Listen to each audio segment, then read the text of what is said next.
Welcome to Not Milk Never Milk. Subscribe if you're lactose intolerant. You start by confirming your PC uses UEFI and supports Secure Boot.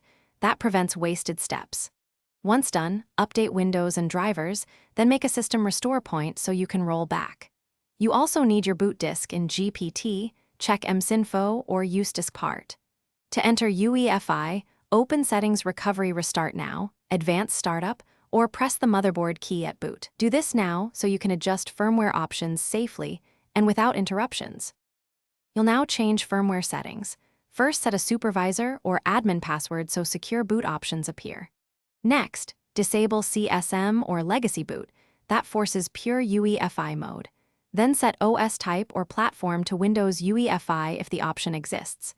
Enable secure boot and choose to install or restore factory keys when prompted.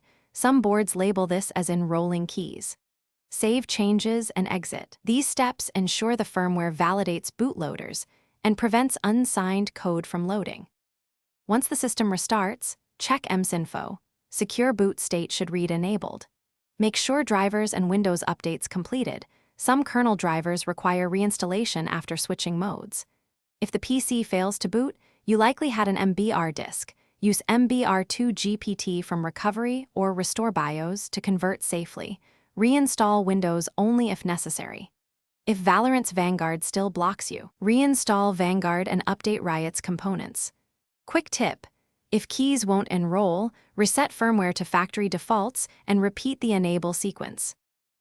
Thanks for watching. If this was helpful, leave a like and consider subscribing. See you next time.